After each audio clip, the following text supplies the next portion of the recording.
Just sitting here thinking, while drill baby drill got drilled into our heads, the fact is we were actually getting screwed. Let me ask you something nobody on TV is asking. The second, and I mean the second, Operation Epstein Fury kicked off on February 28th, gas prices went up. Day one. Now wait, didn't they tell us we were energy independent? Didn't they stand at rallies and scream, "Drill, baby, drill," like it was a gospel hymn? So if we're pumping more oil than any country on earth, a record 13.6 million barrels a day, why did your gas go up the same morning the bombs dropped? Tell you why. Because that oil was never yours to begin with. The U.S. exported 4 million barrels of crude oil every single day in 2025. Then, on top of that, another 6.7 million barrels a day in refined products, gasoline, diesel, jet fuel, going to Europe, Asia, Latin America. We are a net exporter. We sell more than we import. So energy independence means the oil companies are independent. Independent to sell your domestic oil to the highest bidder on the global market. You're paying the global price. Every time you fill up, you're competing with refineries in Tokyo and Rotterdam for the same barrel. The oil doesn't belong to the American people. It belongs to ExxonMobil, to Chevron, to their shareholders. Drill, baby, drill is a production policy that benefits producers, not consumers. Take a walk with me and watch the pattern. Here's the mechanism they don't teach you.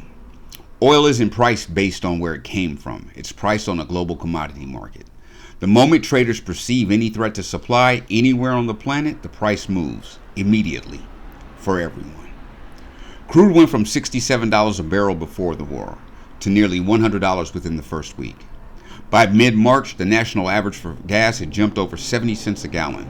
In some states, Texas, Georgia, North Carolina, diesel jumped over $1. And Trump's response on Truth Truth Social, he called it a very small price to pay for U.S. safety and peace. Go tell that to Barbara in Los Angeles, California, out of work with a shoulder injury trying to figure out how to eat. A small price to pay hits a little different when you're the one paying it. Now here's where it gets cold. Oil companies don't lose in this scenario. They win. Higher global prices mean higher profits on every barrel they sell, including the ones they're selling overseas. The same war that's draining your wallet is filling theirs. They get the tax breaks during drill, baby, drill. They get the record profits when the war starts. And you get the bill. At the pump, at the grocery store, in your heating bill, in your rent. Because oil is the invisible cost inside of everything.